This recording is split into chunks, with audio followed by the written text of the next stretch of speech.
Merci de rester fidèle au programme d'ITV. C'est parti pour cette édition du soir des titres. Licenciement collectif de 126 employés des bases militaires françaises au Sénégal. Une décision prise après la décision des autorités sénégalaises demandant le départ de toutes les bases étrangères. Colère des habitants de Pâle après le meurtre d'un gérant d'une multiservice pour ces derniers. La localité en proie à une insécurité. Ils réclament plus de sécurité. Et puis installation de 2000 boutiques de référence par l'État du Sénégal. Les boutiquiers pas du tout inquiets. Selon il s'agit d'une bonne nouvelle.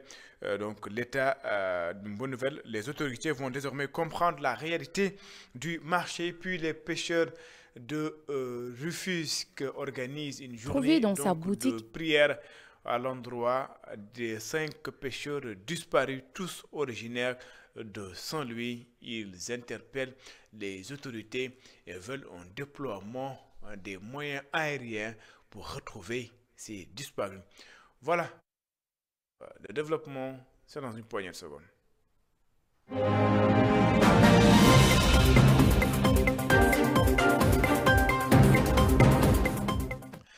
Bonsoir et bienvenue. 5 jours après la disparition de 5 pêcheurs au large de Rufisque, l'inquiétude grandit. Les pêcheurs appellent les autorités à organiser la recherche avec un déploiement des moyens aériens. Une journée de prière a été organisée à Rufisque. C'était en présence de Babacar Seck. Depuis près d'une semaine, 5 pêcheurs originaires de Guet-Ndar à Saint-Louis ont disparu en mer. Ils étaient partis de Rufisque. Ça fait depuis plusieurs jours, depuis presque 5 jours que nous sommes inquiets de la situation. Comme vous le savez, une pirogue qui part en mer et qui ne revient pas, ça pose énormément de difficultés, non seulement au niveau de ses parents, de ses fils, de sa propre famille, mais aussi au niveau de nous qui sommes des pêcheurs comme lui et qui souhaitons toujours qu'à chaque fois qu'une personne part en mer, pour qu'elle revienne dans la paix en amenant beaucoup de poissons pour sa famille. Les acteurs de la pêche artisanale demandent aux autorités de déployer les grands moyens pour retrouver les pêcheurs. Mais ça fait 5 jours. Normalement, s'ils avaient mis les moyens qu'il faut, mais à ce jour-là, les gens seront là. À ce jour-là, ils pourront les trouver. Mais depuis 5 jours, il n'y a pas de nouvelles, même de nouvelles fraîches même, qui peuvent faire en sorte que nous, qu'on puisse avoir un esprit tranquille. Nous ne dormons plus, parce que tant que ces gens-là ne viennent pas, nous ne pouvons plus dormir. Nous demandons à l'État. L'État a les moyens. Moi, je suis ex-agent de surveillance. Je sais ce que l'État a comme moyen de surveillance. Mais la volonté politique pour pouvoir assister les pêcheurs artisans, les secourir au moment opportun, c'est ça ce qui reste. Et nous leur demandons de le faire, surtout sur cette situation. Nous ne voulons plus que ces gens-là passent plus de 48 heures dans les eaux. L'inquiétude s'installe chez les pêcheurs qui, malgré les sorties quotidiennes, ne parviennent toujours pas à localiser les 5 disparus. Je le disais en titre, au moins 126 employés des bases militaires françaises au Sénégal ont été licenciés. Licenciement collectif qui prend date effet le 1er juillet prochain. Les éléments français du Sénégal ont écrit à l'inspection donc du travail pour faire part de cette situation. Les éléments français du Sénégal parlent de cas de force majeure. 126 employés donc vont se retrouver désormais à la rue après le départ des éléments français au Sénégal suite à la décision des autorités de ne plus voir de base militaire étrangère au Sénégal. Au total donc 126 employés donc seront licenciés. 5 parlons donc tout à fait d'autre chose. À Pâle, après le meurtre d'un gérant d'une multiservice, les habitants de la cité religieuse réclament plus de sécurité. Selon eux, la localité fait face à une insécurité galopante. Le vol du bétail est récurrent dans la localité. Les explications de Serigne Aliou Ngom, ici au micro de Momar Ali Signon et de Mokhtar Seck. Le 3 février 2025, Cheikh Tidiane Wade a été sauvagement assassiné son corps jeté en brousse. Affectueusement appelé Cheikh, Cheikh Tidiane était un homme exemplaire à tout point de vue. Il était petit-fils de Mam Cheikh El Hadj Rawhan. Il était marié et père de 2 enfants. Il ne se passe pas une journée sans qu'on nous signale des cas de vol de bétail, des vols à l'arraché, la vente et la consommation de stupéfiants. Tout ça, c'est devenu aujourd'hui monnaie courante dans ces 2 communes, jadis terre de stabilité, de paix et de sécurité. C'est pour cette raison que nous voulons interpeller l'État, attirer son attention, interpeller l'État pour lui demander de doter de PAL d'une brigade de gendarmerie à sa juste valeur, avec des moyens conséquents en personnel, en équipement, pour veiller à la sécurité des personnes et des biens. La Khalife, pour sa part, nous exhorte à retourner aux enseignements du Coran en gardant toute notre sérénité et notre calme, comme l'a enseigné le Saint-Coran. À Saint-Louis, sur les 439 logements prévus et destinés aux populations de la langue de Barbarie, 40% seulement ont pu être livrés, un retard imputable à l'entreprise qui était en charge du projet selon les responsables Momar Alission et Mokhtar Seck. Les parties prenantes du projet de relèvement d'urgence et de résilience à Saint-Louis ont longuement échangé sur les résultats du dit projet qui arrive à son terme avec 40% des logements définitifs livrés. Il est prévu 439 logements. On peut dire que les 40% des logements sont livrés et que les populations ont commencé à occuper ces villas vraiment très décentes. En termes d'accompagnement aussi socio-économique, quand tu construis des habitations, il faut aussi permettre aux populations de résider dans ces territoires de manière digne. C'est pourquoi les habitations sont accompagnées par des services socio-économiques, notamment l'éducation à travers la construction de collèges, d'écoles primaires, mais aussi de jardins d'enfants, mais la santé à travers la construction de grandes postes de santé, mais aussi le marché pour pouvoir aider les populations à accéder aux denrées alimentaires, vraiment aux services économiques. Concernant les lenteurs notées dans l'exécution des travaux, l'agence de développement municipal pointe du doigt l'entreprise qui avait été commise. Aujourd'hui, on est à 40% d'acquisition de logement parce qu'il y a une entreprise vraiment qui nous a fait faux bond, qu'on avait attribué un grand lot. Et après 6 mois, 7 mois, l'entreprise ne parvient pas à s'exécuter. Donc, conformément au processus de marché public, il faut demander l'autorisation de la DSMP de réguler le marché et de relancer à nouveau. Finalement, ça nous a fait perdre au moins 8 mois à 10 mois. Donc, tu as vu, normalement, aujourd'hui, on devait être à 80% de livraison de logements. À terme, ce projet de l'État du Sénégal, financé par la Banque mondiale, devrait permettre une meilleure protection de la langue de Barbarie face à l'érosion côtière. Je le disais en titre après l'annonce du ministre du Commerce de la mise en place de 2000 boutiques de référence. Les boutiquiers, pas du tout inquiets, une bonne chose selon eux. Cela va permettre aux autorités de mieux faire face à la réalité du marché selon certains. Ils l'ont dit à Elisabeth Grastine. Trouvé dans sa boutique avec ses clients, ce jeune homme n'est pas opposé aux boutiques de l'État. Il estime qu'ils feront avec, comme ils l'ont fait avec Auchan. Si l'État ouvre ses boutiques, cela ne nous dérange pas, car Auchan l'a fait, mais seulement ne nous empêche pas de vendre jusqu'à présent. Ils travaillent et nous aussi, on fait pareil. Donc, c'est pas un problème. Un autre boutiquier du quartier, c'était Kurgourgui, partage son avis. Pour lui, chacun a sa chance. Ouvrir ses boutiques, c'est bon. Vendre une boutique, vraiment, dépend de la chance de chacun. À chacun sa chance. L'État envisage d'ouvrir des boutiques de référence, un projet qui ne semble pas inquiéter les boutiquiers. Certains considèrent que chacun a sa chance, tandis que d'autres estiment que cela aidera l'État à identifier les causes de la hausse des prix. Et puis les anciens travailleurs de Sotiba et de la Sotexka réclament depuis 10 ans 700 millions de francs CFA à l'État du Sénégal. Serigne Mboup, maire de Kaolack, prend fait et cause pour ces travailleurs. Selon lui, cette dette impacte négativement au fonctionnement de l'entreprise textile Domi Texka. Il invite les autorités à accompagner cette structure. Sekou Diallo et Astumbaye.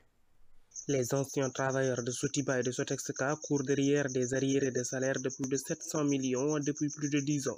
Parce qu'il y avait 545 millions et l'autre partie concernait les travailleurs de Sotexka. Depuis lors, on a signé le protocole, mais il n'y avait pas de suivi. Et cette société aussi n'a jamais eu d'appui depuis la reprise de Sotiba, la fermeture de Sotiba ici, la reprise de Domitesca, il n'y a jamais eu d'accompagnement de l'État. Une situation qui a fortement eu un impact négatif sur le fonctionnement de ces industries textiles. Les concurrents étrangers sont également indexés. Tout ce qui a freiné le secteur textile, c'est la concurrence déloyale des produits asiatiques. Et cela a amené le chômage technique de plus de 3 000 ou 4 000 travailleurs dans le secteur textile.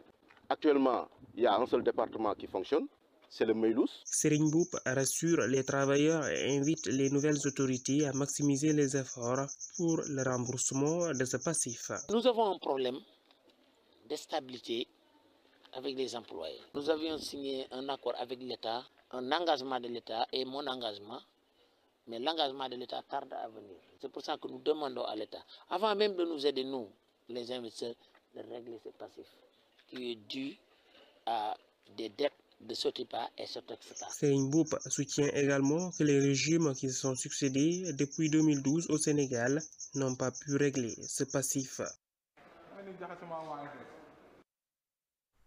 Et puis, célébration de la journée mondiale de la défense des libertés académiques.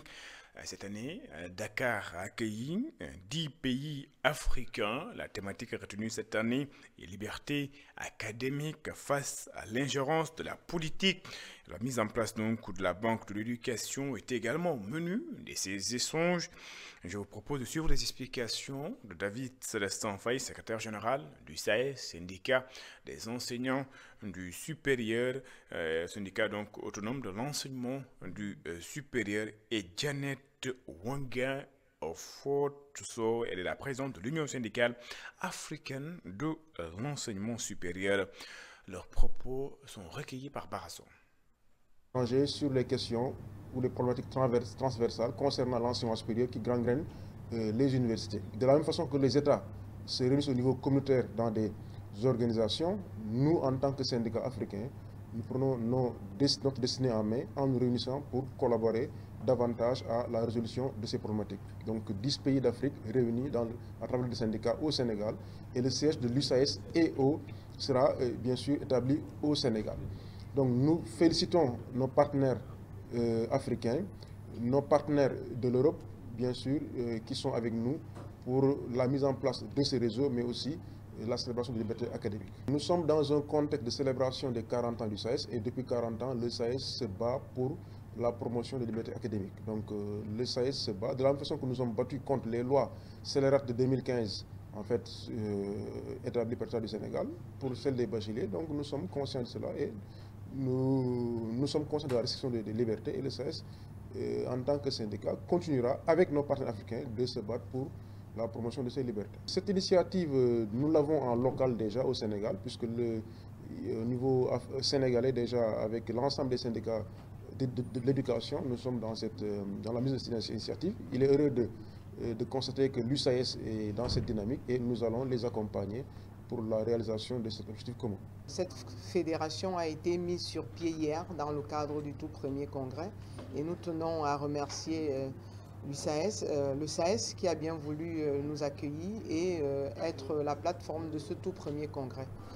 En tant qu'objectif, le tout premier objectif, c'est, n'est-ce pas, de pouvoir fédérer nos énergies et mettre sur pied la Banque de l'éducation, pouvoir aussi tenir compte de tous les problèmes qui gangrènent nos universités d'État, que ce soit du moins les différentes universités qui se sont engagées à partager cette belle aventure syndicale qui permet d'améliorer qualitativement les libertés syndicales les libertés académiques dont on a parlé ce matin et de pouvoir présenter à nos différents États les problèmes que nous avons en commun, notamment la restriction des libertés académiques et qu'on puisse avoir des challenges communs, que les critères d'évaluation par exemple du CAMES soient les mêmes, que ce ne soit pas des critères à tête chercheuse ou que ce ne soit pas un lieu de règlement de compte, mais un lieu où on promeut la probité et l'intelligence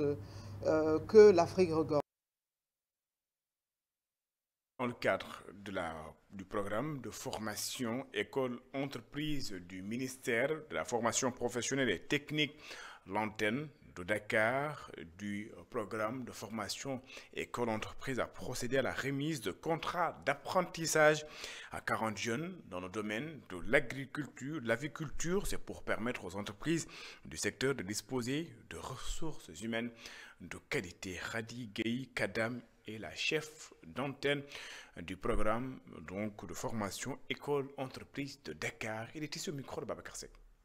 Sur un quota de 1000 initialement prévu pour les 11 régions, Dakar en a un quota de 200. Et dans ces 200, nous sommes aujourd'hui là par rapport au métier de l'agrobusiness qui en ont 2, à savoir 40 jeunes qui sont enrôlés via le centre de référence au métier de l'aviculture CEREMA et le cluster aviculture. Juste rappeler que par rapport au cluster aviculture, nous avons déjà signé une convention de partenariat entre le centre et le PF2E. Le PF2E qui est sous la tutelle du ministère de la formation professionnelle et technique. Donc nous sommes là aujourd'hui pour remettre les contrats aux jeunes pour le démarrage des formations école-entreprise pour l'année académique 2024-2025. Parce qu'il y a énormément de demandes que nous avons reçues, parce que nous travaillons avec les pôles emploi et entrepreneuriat, les autres directions aussi, et les jeunes ont postulé un peu partout dans le Sénégal.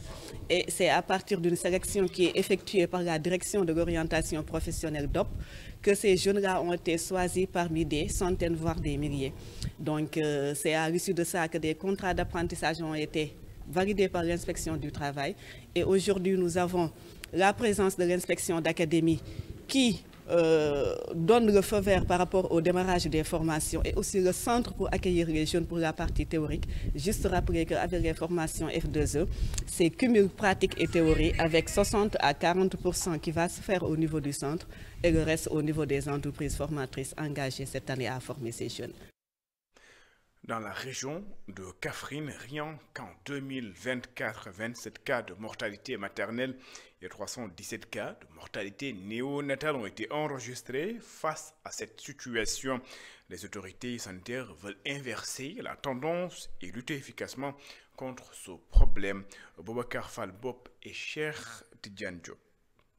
Le lancement à Malem Hodar de la semaine de la santé de la mère et de l'enfant a été l'occasion de revenir sur quelques indicateurs en matière de santé maternelle et néonatale. Durant l'année 2024, la région de Kaffrine, la direction régionale de la santé de Kaffrine a enregistré 27 décès. Donc 27 décès de la mère, donc je pense que c'est encore beaucoup. Aujourd'hui, on nous attend à vraiment 0 décès et avec 27 décès, c'est vraiment beaucoup. Du nombre de décès chez les nouveau-nés, en 2024, la direction régionale de la santé de Kaffrine a enregistré 317 décès. 317 décès de nouveau-nés, je pense que c'est vraiment beaucoup. Ça avoisine au moins un décès par jour et ça c'est vraiment beaucoup. Il faudrait que nous puissions ensemble, la main dans la main, avec la communauté, donc se donner la main et se liguer pour qu'on puisse vraiment amoindrir, sinon annuler les décès que nous enregistrons. Pour sa part, le gouverneur de la région de Kaffrine est revenu sur les engagements de l'État en matière de santé publique. L'amélioration de la santé de la mère demeure une préoccupation majeure de M. le Président de la République. Le dernier recensement de la population et de l'habitat a montré une tendance à la baisse des différents taux de mortalité maternelle et infanto-juvénile. Le renforcement de ces acquis nécessite l'accélération de la lutte contre les décès évitables des mères, des nouveau-nés et des enfants. Mieux sensibiliser les populations et faire la promotion de l'offre de services. Ce sont là des défis majeurs identifiés par les acteurs de la santé. Différents avec une banque de la place portant sur une somme de 5 milliards de francs CFA. L'homme d'affaires et opérateur économique Moustapha Tal accuse la banque et compte aller jusqu'au bout. Selon lui, la banque a indûment prélevé des sommes sur son compte. Moustapha Tal, homme d'affaires et opérateur économique, est ici au micro de Barzo. Ce pays, il y a trop de corruption. Les gens ne font que faire ce genre de choses pour s'enrichir. On va fonctionner dans ce pays-là. Et nous sommes des entreprises, nous brassons des milliards. Si par exemple, on nous traite de cette manière, mais comment on peut tenir? Comment on pourra tenir pour créer des emplois? Non, on nous met en faillite très facilement. Donc, cette vente de l'immeuble est illégale. Attaquée au correctionnel de Dakar, au tribunal correctionnel de Dakar, pour faux usage de faux. Car l'ordonnance étant irrégulière, jugée par le tribunal de Dakar et confirmée par la Cour d'appel. Donc, c'est fini.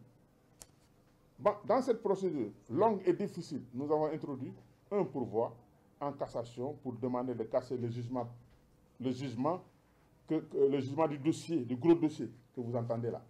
Parce que on a constaté effectivement que pendant tout ce temps-là, ils ont profité du compte en faisant des malversations et des chèques de banque non justifiés. Tout cela regroupé fait 5,8 milliards. Et on a fait une procédure contre la banque pour réclamer ce montant-là. Pendant ce temps, le collectif des acteurs et actrices sénégalais de l'audiovisuel et du cinéma voit le jour. Objectif: unifier les membres de la profession, assurer une meilleure reconnaissance du métier d'acteur et garantir leurs droits sociaux. Ces membres veulent désormais que la profession soit structurée avec des rémunérations justes. Joséphine Mboup est la présidente du collectif des acteurs et actrices sénégalais de l'audiovisuel et du cinéma. Il est ici au micro de Barso. Cette mutation, bien qu'encourageante, a cependant révélé des failles structurelles et professionnelles qui affectent directement les acteurs du sous-secteur, faisant d'eux le maillon faible de la chaîne de production. Absence de barème fixe pour la rémunération des acteurs, contrats déséquilibrés qui désavantagent les acteurs et qui les font se sentir lésés, manque de formation continue pour la professionnalisation du métier, absence de couverture sociale et de statut juridique clair, faible encadrement des droits voisins et de la propriété intellectuelle. Donc, face à ces défis, les acteurs et actrices ont jugé nécessaire de se regrouper sous une même entité afin de structurer la profession, de contribuer activement à son développement et de revendiquer des droits fondamentaux face aux nouveaux défis des industries culturelles et créatives. Considéré comme l'un des plus anciens et des plus influents d'Afrique, le cinéma sénégalais a marqué le continent dans les années 1960 grâce à des figures emblématiques comme Sembène Ousmane, considéré comme le père du cinéma africain. Depuis ses débuts, l'évolution de l'acteur sénégalais a suivi plusieurs phases, allant du théâtre populaire aux grandes productions cinématographiques et aux séries télévisées modernes. L'association vise à unifier les acteurs autour d'un cadre professionnel, lutter pour une meilleure reconnaissance du métier d'acteur à travers un statut juridique clair et la protection des droits sociaux, établir des normes contractuelles et des barèmes de rémunération justes, favoriser la formation continue et l'accès aux opportunités internationales, notamment à travers des bourses d'études et des collaborations nord-sud. Le mouvement des forces vives pour la paix en République démocratique du Congo devant l'ambassade de la République démocratique du Congo au Sénégal, une mobilisation pour la fin de la crise entre le M23 et l'armée. Ses membres invitent les différents partis au dialogue pour une solution définitive de ce conflit. Satou Diba et Cheikh Ahmed Tidiane Diouf. Des discours de paix ont été lancés par le mouvement des forces vives pour la paix en République démocratique du Congo. Les membres se sont rassemblés devant l'ambassade de la RDC pour dire stop à la violence. Aujourd'hui, nous sommes là donc, pour remettre un message de paix, de concorde et de réconciliation à l'endroit, n'est-ce pas, de la communauté de la RDC. C'est la raison pour laquelle nous sommes venus ici, devant l'ambassadeur, pour lui remettre donc notre message, le message de la coalition des organisations, des forces vives pour la paix en RDC. Selon la coordonnatrice du mouvement panafricain Africa First, Sylvestine Mendy, le peuple africain a besoin de soutien et de solidarité. Nous avons senti que parfois la jeunesse est délaissée, les politiques font leurs choses à leur manière, alors que cette crise qui se passe actuellement au Congo ne doit pas être politisée. C'est une crise qui touche les populations, ce n'est pas une crise politique. Si ça était une crise politique, ça pourrait être résolu depuis fort longtemps parce que cette crise ne dure pas maintenant, ça fait depuis 1960. Donc nous, aujourd'hui, nous sommes là en tant qu'organisation panafricaniste, en tant que des jeunes de différentes localités qui sommes venus présenter notre mot de solidarité à son Excellence, l'ambassadeur de la République du Congo. Des chefs d'État africains doivent s'asseoir autour d'une même table pour trouver une solution définitive à cette crise qui dure depuis des décennies, nous dit Maître Saïd Larifou. Le deuxième acte que nous posons ici et le troisième acte sera le rassemblement de la jeunesse africaine qui sera adressé aux mêmes chefs d'État africains pour leur dire que si vous voulez bâtir l'Afrique de demain sur la base de la haine et des conflits meurtriers, nous ne voulons pas de cet avenir. C'est une démarche de paix. Nous lançons un appel pour la paix en Afrique, mais particulièrement en RDC.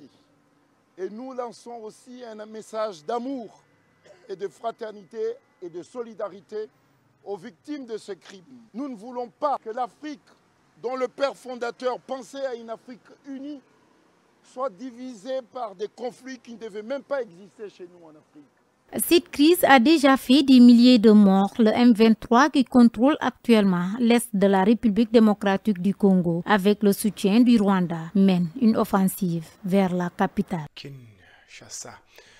C'est d'ailleurs cet élément qui me fin cette édition. Merci de l'avoir suivi. Excellente suite de programme sur les antennes d'ITV.